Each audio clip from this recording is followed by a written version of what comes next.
Hi everyone. Today we're doing another of TREA's how-to workshops. This one is on fireplaces, and we're pleased to have Shane ONeill lead us through the discussion.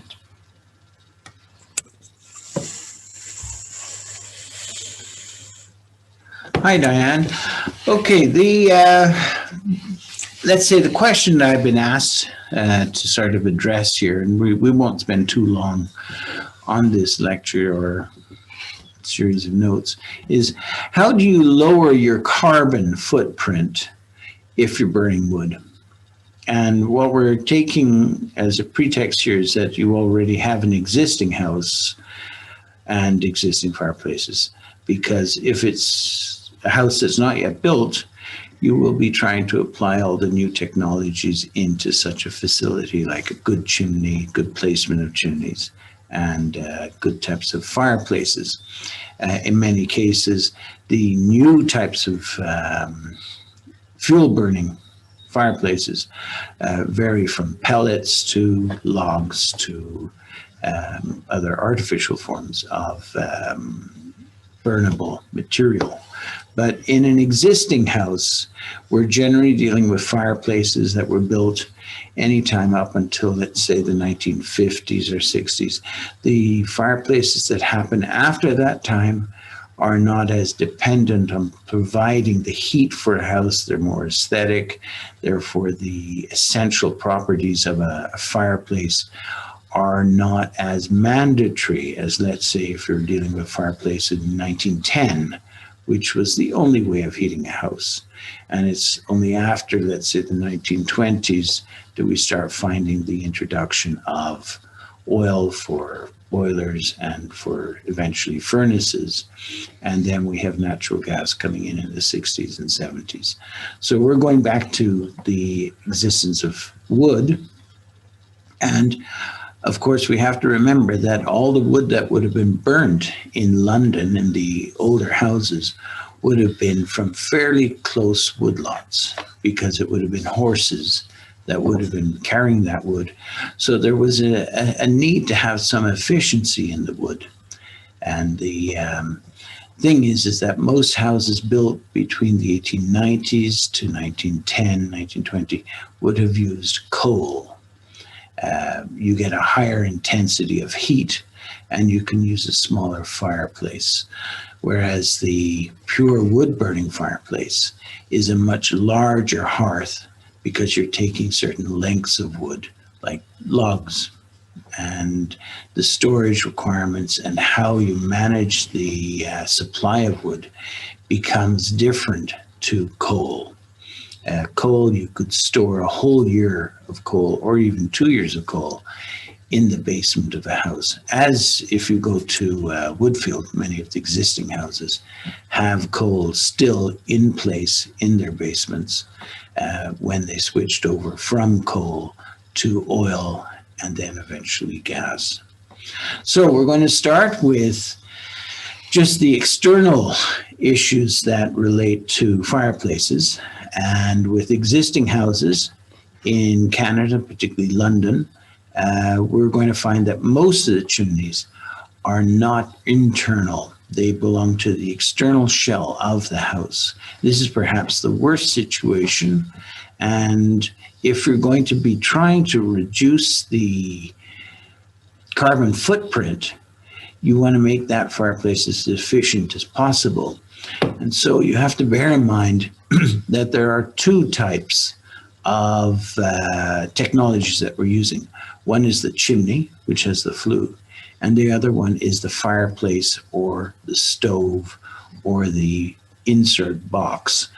And they're both combined together to operate in a synchronized burning, but they both are separate entities and have different requirements. So we're going to start with the outside, the external to the fireplace, and see how that works. I'm going to do some quick hand drawings. What I'm going to look at,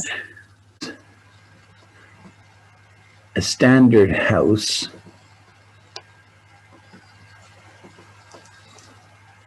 That's the roof space. This is one floor. This is the next floor. I won't show the basement. And there are two places where we'll find the fireplace. We can either find it in the center of the house, which occasionally happens, or we'll find it on the outside of the house, which would be about 90% of the houses that are already built in London. So this interior placement of the flue runs as this dotted line up the chimney, that is inside the house. Therefore, the space within this chimney is going to be warm. And that means that the temperature created by the fireplace, which is itemized as this red circle, let me draw it again. Oh, we're erasing everything. I apologize. Let's draw that again.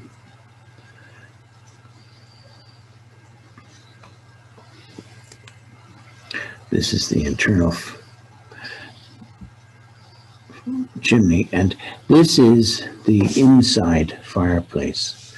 And what we want to do is we want to get a maximum difference in temperature between this area where the gases of the fireplace are leaving and where they leave the chimney.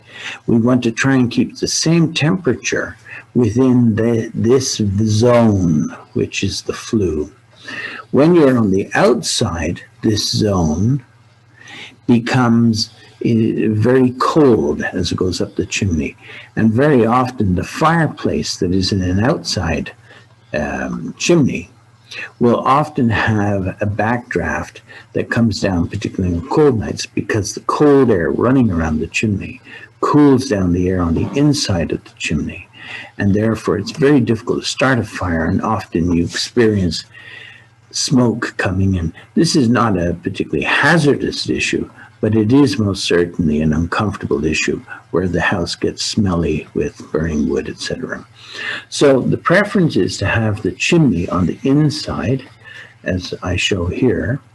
And if you have a house that is an existing chimney on the outside, one should be examining if there's an opportunity to move a new fireplace towards the inside so that you're protecting that root for the flue so that it's always kept warm.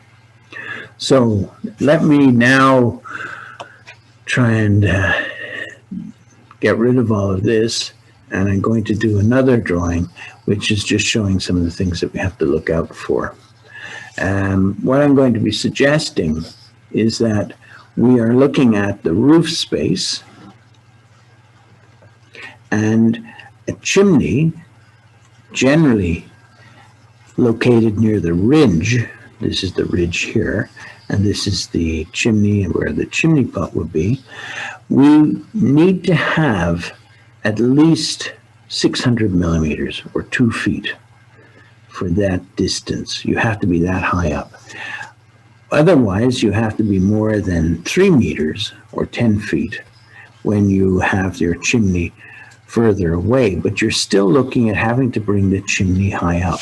The reason why I'm mentioning this is many houses don't actually comply with what were the established principles of good fireplaces and chimneys that could be found in the early 1900s. And modern contractors are not dependent on fireplaces because they're aesthetic, and very often the problems with a fireplace originate with the flue and the location of the exit point at the top of the chimney. And so therefore, when we're looking at going for a low carbon footprint, we have to look at how effective and how efficient we can make the fireplace. And the first item that we have to examine is the location of the fireplace and its relationship to the flue, which is the pipe that we bring the gases up and the smoke. And if it's in the wrong location, we'll never be able to get an efficient fireplace. Okay, so we were talking about chimneys a moment ago, and one of the things I find with trying to get efficiencies to try and become low carbon is often the way we've built houses is reverse to how we're going to have to become carbon neutral. Very often our reliance on fossil fuels has provided us a freedom of the layout of spaces so that we know how to live with an abundance. When we're going towards a carbon reduced budget, very often we have to be much more economical. And therefore, efficiency is not just an efficiency number. Efficiency is a lifestyle. And you have to train everything you use to become low carbon or high efficiency in terms of the available energy. So we were talking about the chimneys. One of the big things about existing chimneys is that very often they were converted to take on new mechanical appliances, such as, let's say, hot water tanks and different categories of hot water tanks. And we used the flues of the existing chimneys to carry the gases, the waste gases, from the tanks up through the chimney and then to exit into the outside air. When we pull that type of equipment out and we put in, let's say, a new furnace or a new boiler, and it's a high efficiency one, generally a condensing appliance, what will happen is the need for a flue is altered. We can get away with a much smaller one, and very often it can be put in at ground level so that we're not tied up with having to use the existing chimneys, which sometimes can go up 3 stories. And what we need to do then is we need to evaluate what are we going to do with the future of this chimney, because we have changed the dynamics of how the chimney exists with hot air flowing through it. And the brickwork and the mortar has all got used to this flow. And when we stop heat going through these structures, the chimneys, what begins to happen is if it's not properly secured, if it's not properly closed at the top, the resulting rain and cold weather that we get will actually start to break the mortar between bricks, and eventually the bricks themselves will start to crack, and portions of the chimney will need substantial repair. So as we move towards more efficient equipment, often the existing structures within a house need to be examined for their longevity, and there are certain details we have to bring in to make these items last. So it's not all about just getting lower carbon counts. It's also about trying to maintain a robust future for the existing infrastructure of the house. So now I'm going to go and draw some abstract drawings of fireboxes. And rather than looking at chimneys, we're going to look at the firebox and the fireplace. I've drawn or pre-drawn some sketches that show the abstract requirements of the firebox. The first drawing that we're looking at is on the left, and I just want to show that basically what we're talking about is an existing fireplace. That's what's outlined in the blue here. And you can see the blue arrows are bringing air across the room. Sometimes we have air coming from underneath, and it serves here. So if you have an existing fireplace, you have to check that this external air source exists underneath the fire grate. I've shown the fire grate, which is here, and the fire then places on it. The reason I'm saying this is that the fire grate is to raise the fire off the hearth so that the air can come in from the inside room into the underneath of the fire. Now, as I said earlier on, firewood likes to be burnt with air dropping on top of it, not being fed from below. But this is more a recent finding, and we're dealing with old fireplaces. So if we want to improve the burning of the wood, we want to stop getting the air from the room itself or from an external air source that is open to the room, because these two events will actually reduce the air temperature of the room when the fire isn't on. The second thing I want to show here is that there are flues of particulates and CO2 that are going up the flue. And there's a whole complicated thing of the throat, the size of the flue in relation to the size of the fireplace. These are all existing considerations that we have to deal with. The other thing with traditional fireplaces is we knew that fireplaces were also uncomfortable to live in front. The other thing I wanted to talk about is that the traditional fireplace was not a design entity on its own. In the early 1800s, we start to see the technology of the fireplace developed. We have the Rutherford fireplace, and of course we have, I think it's a fireplace done by one of the American presidents. But we also have the development of the furniture within the room. And in modern heating requirements, our furniture has become less oriented towards the failures of fireplaces. And thus we've lost all the ways in which we sheltered ourselves within a room where a traditional fireplace was burning.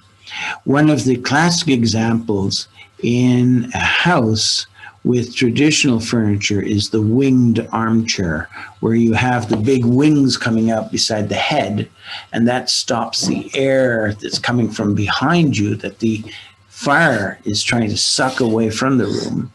And it's keeping you sheltered from this gentle current of cold air, which is feeding the fire. The other thing is that the air was also moving below the seating platform, the seat of the armchair, and we put a pelmet or a cushion between the seat of the chair and the floor, so that you saw these little curtains around the bottoms of chairs, and that was to push the air around, the draft away from your ankles. And of course that's why we have footstools, because you put the feet on top of the footstool to keep the feet out of the moving cold air. There are many other issues that are associated with old fireplaces, that they need to be fed air, and often even the door coming into the room will be raised slightly from the floor so that air out in the hall can come into the room and replenish the lost oxygen that would have been happening, so that we designed the furniture and the house to be compliant to the needs of the fire in a traditional fireplace.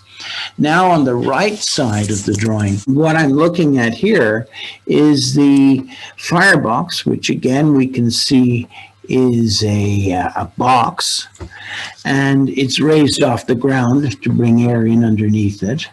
And what we're looking at is the fires within a box. This is a different concept to the traditional fireplace.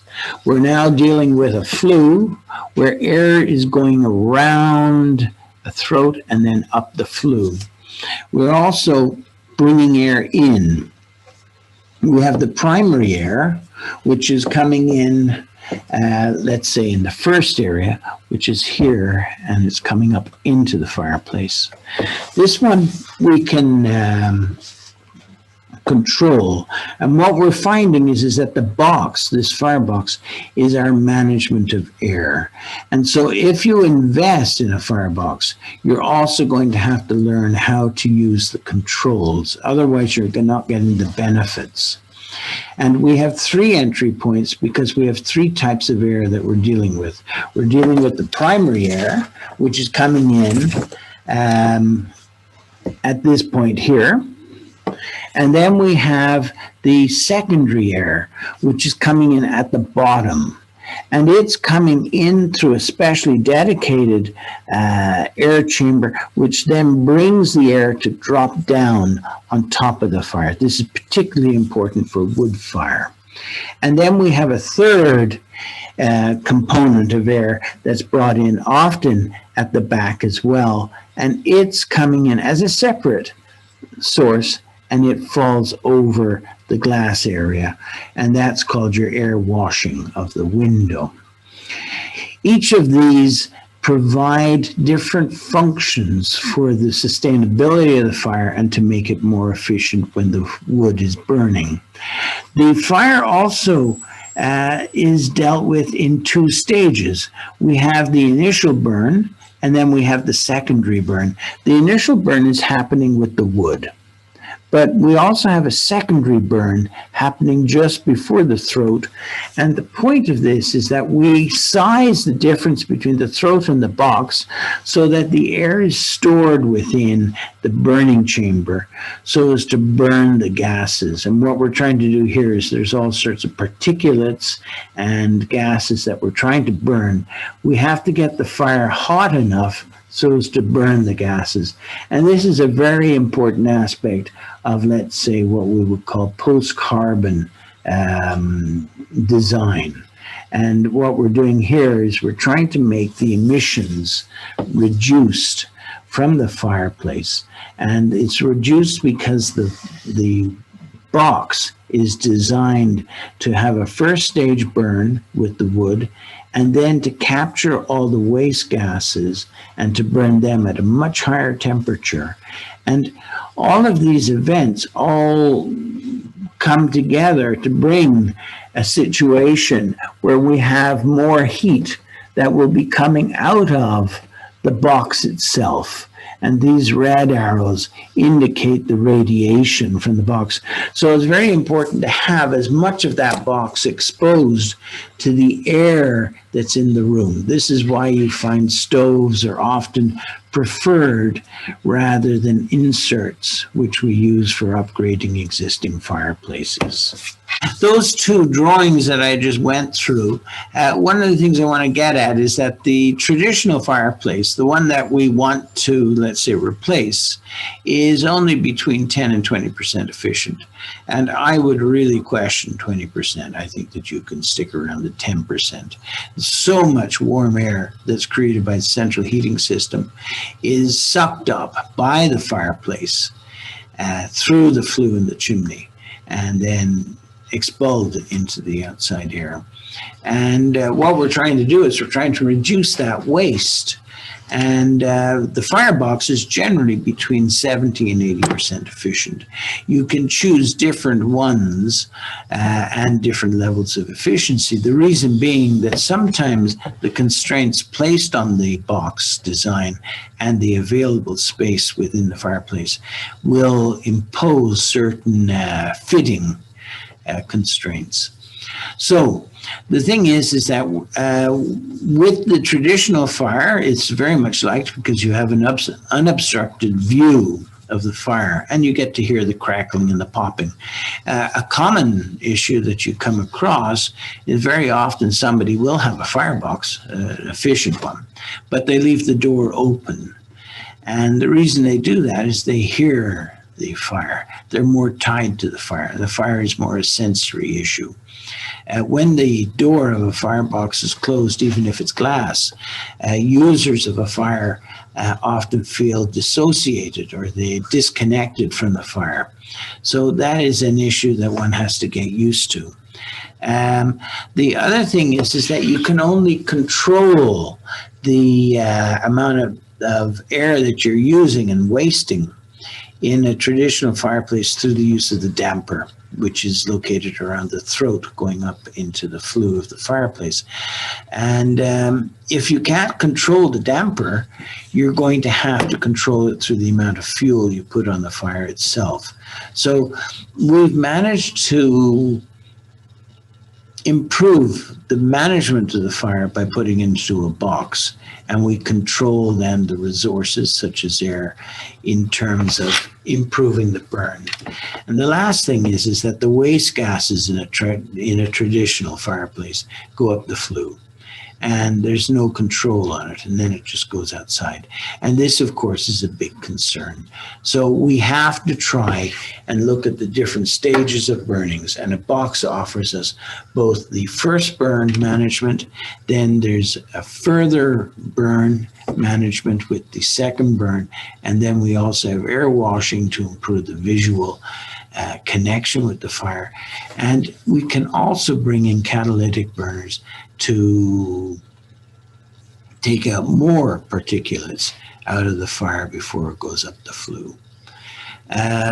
Just a couple of notes that I have on the fireplaces and the issues of burning fire or burning wood is that when you're looking for free wood, obviously you can go around the neighborhoods with a chainsaw and take yourself to the trees that have been cut down. But while that's being done, there seems to be a very active network of people who are out there collecting that wood almost immediately. So harvesting that way, though not encouraged, is actually become quite competitive. The other one is basically going around different places that use wood, like, for example, axe throwing places. But even the people who go there to get free firewood are beginning to compete. And you can also go to the lumber yards, but lumber yards are beginning to find that that's a liability issue. So getting free firewood there is a difficult thing in recent years. The reason I bring up these different points is that this is what many people feel is the way they can go to for permanent heat for their housing. And what's happened is there's an imbalance in prices of the resources, and gas is becoming much cheaper for heating houses. The other thing is when you go to a supplier of wood, you can actually buy it within the same season. You can buy a cord of wood, slab wood if you call it, and you can sit it outside in the air. You can buy it in June, and by the time you need the heating season, which is later on, you can see that wood is now ready for burning. Yeah, I'm told also you could use wood pallets, but there's also the thing that you can get $3 for every wood pallet you hand back. So it depends how you do it. But there is a tremendous amount of people going around on their own, collecting up pieces of pallets and using them for fire. The last thing I would say about burning wood is you can't use wood that's pressure treated. The instructions are written on the stamped instructions of use for the wood, but basically if you're going to burn pressure treated wood, you're going to get chemicals that are going to come back into the room in the air, or the air in the room, and this will well, it used to poison people because there was arsenic in the wood. Nowadays, it's mostly copper chemicals. A bush cord, generally it costs about $300 at the moment. It should last most winter, but it varies on how people want to use the wood in their house. The problem here, of course, is the more traditional fireplace is going to consume much more wood, so your heating costs are going to go up. In terms of face cords, which I think there's 4 face cords to a particular bush cord, you're paying about $80 per cord. So it's getting quite expensive to do it. Now, people who are economical with wood and use it, they might go through 2 bush cords in a winter. So I'm here at one of the fireplaces in our house. This is 1907. It's still covered. We couldn't see the details inside the box. So this is actually a coal fireplace. The reason being that it creates a higher burn and it's smaller, so it doesn't take that much space.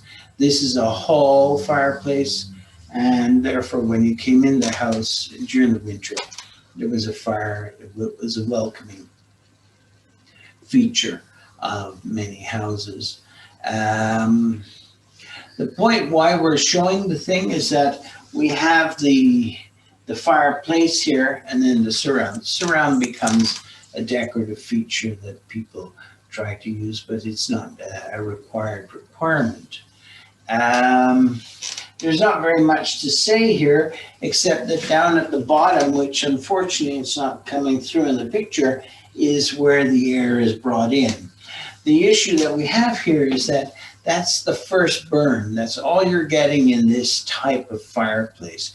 You're not getting the complex arrangements of different airflows which one has to manage in a modern firebox.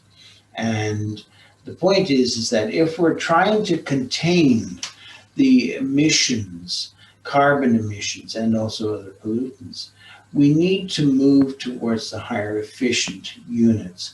Of course, it's nice to keep this type of box, but the point is that we are probably going to be replacing them because of fuel shortages and the increased delivery of pollution into our air.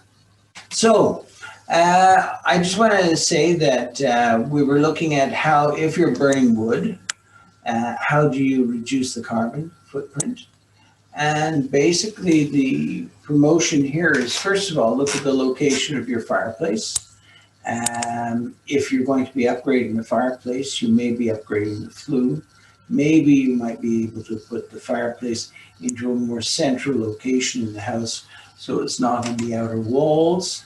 Therefore, you're not compromising the shell of the house, but also you're improving the efficiency of the flue, because the flue, for the most part, will be within the inside of the house space. So therefore, it's not cooling down as much. The second thing to be aware of is that you've got to put a firebox into the new a new firebox into the existing fireplace. A wood fireplace will be larger than this black area. It will probably be going into the red zone.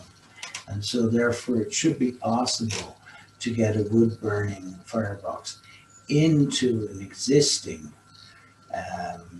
wood fireplace.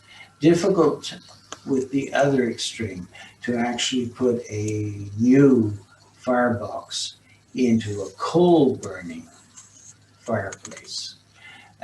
But we don't have as many coal fireplaces to deal with, so the opportunity should be more available. So I thank you for letting us present, or letting TREA present the ideas on burning wood and going for low carbon through use of new fireplace boxes.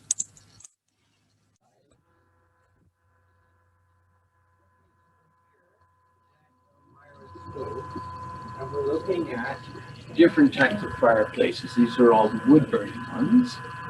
And we're going to focus on a particular one. I'm going to show a drawing first and how the fire works. But here's the fireplace that we're talking about. And you can see the chamber in here, or the firebox. And we're going to see how the air flows through this when the door is closed. Okay, so I'll go to a drawing now.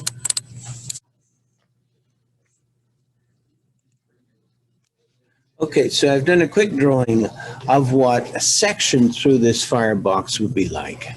And I'm going to show with some highlighted lines the way the air flows so that you get an understanding of the thing. The blue will represent the flow. So the first thing I want to talk about is there's a primary intake of air, which comes in here and it comes up there. I hope that can be seen. Can it be seen? And that's our primary vent. And the air comes in, and that's where the initial burning is doing. This is the main air vent for all the combustion of the wood. Then we have a secondary air vent, which is coming in around the back, and it comes in here. And this is the hot air that heats up as it goes around the box. That's an important part of the design, so that you have warm air dropping into the fire. And that will then start combusting wood, which wants to burn in the upper regions. And then we have a third area where air is coming in, and it comes in again here, and you'll see it with the perforated metal, and it comes through the metal here, and that provides the third source of air, which burns, well, and we call that a secondary burn, and that is up in this zone here before it goes up the flue. So again, we have the primary, we have the secondary, and then we have the tertiary, or the third source of air for burning the wood. This is the main reason why we suggest that we look at the more contemporary design of fireboxes. I want to show how we read a brochure on a fireplace. And the fireplace we're looking at is essentially the equivalent of the Neo 1.6 insert. And this is an insert. It goes into an existing fireplace. And what we have is we have the inside with fire bricks to bring some thermal mass in. And we have the production of managing of air. This is what has been the big improvement in the past 50 years on fireplaces and wood burning. Now, sometimes we have an additional item up here at the top, which is a catalytic burner. But some of the fireplaces don't have them at the moment. And one of the problems with catalytic burners is, even though they do absorb particulates, etc., the catalytic burner can wear out, and you might not know it's worn out. So there's a lifespan with them. But at the present moment, this fireplace does not have a catalytic burner, and it's working on the secondary burner, which is happening up here, which is that third element of air. So what we have is a door. We lock that door, good solid lock. And we have a fan down the bottom here, which we can control. You can see it. And we can then monitor and manage the airflow that comes in underneath at the bottom. And that will start with the different flows of air they've talked about. We have the primary air coming in at this box just here. And it comes in and it feeds the fire with air. Then we have the secondary air coming in, and it's coming in at the back, and it's falling down. Another aspect of air coming in is we have air falling down here. There's an opening here, and that will be washing against the glass.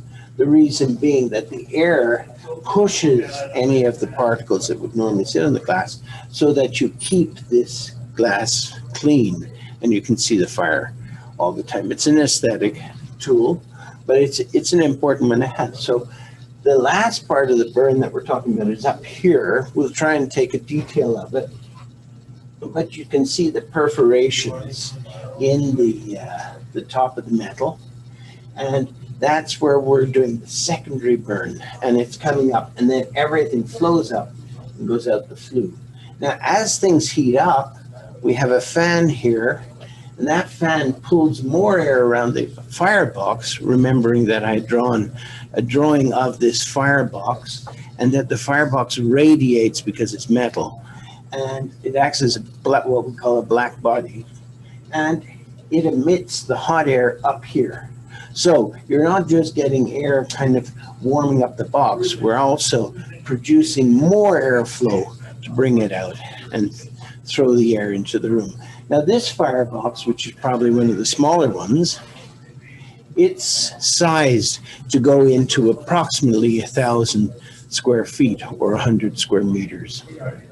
That is about as much as somebody needs because of where the living suite is. Living suite would be living room, perhaps dining room, perhaps kitchen. But it's not for heating a whole house or multiple floors of a house. You'll need a much larger fireplace. So this is a very nice size. It can, as you see, fit within often the existing fireplace. And a lot of people feel that when they change over from an existing fireplace to these smaller fireboxes, that they're not as powerful in delivering heat. But they're totally designed towards the provision and delivery of heat, because we're managing air, and that's what we cannot do with the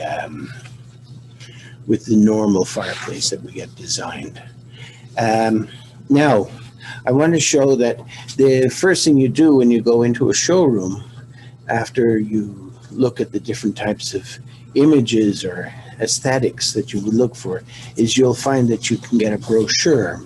And I just want to highlight that the brochure will have a range of different types, and you will get some technical information at the bottom on all of these. And then there will be information as to if you want certain door sizes and all sorts of alterations that you want to do. But the big thing is that I want to emphasize that you can see the efficiency of it. I had mentioned that wood burning stoves like this vary between 70 and 80%. All of these ones of this make are hitting about 72%, and you can see that here.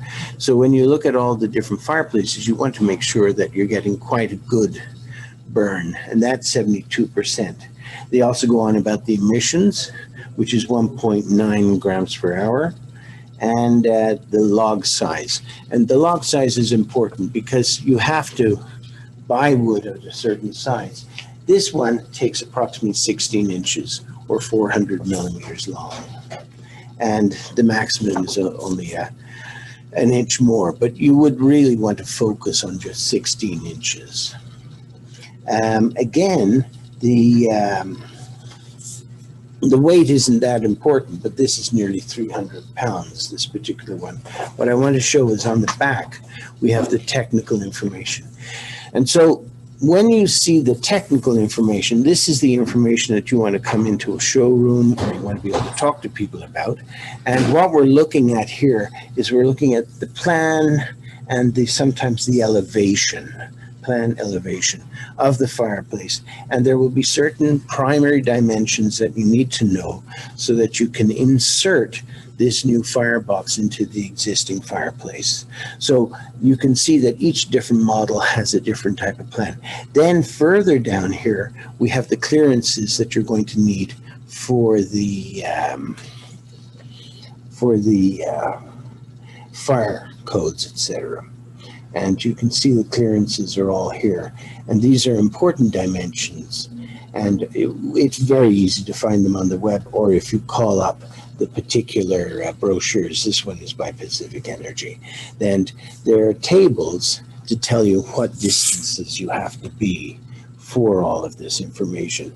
The last thing that I want to emphasize on here is that you should be looking for the fireplace to be WETT approved. WETT is WETT, which means Wood Energy Technology Training.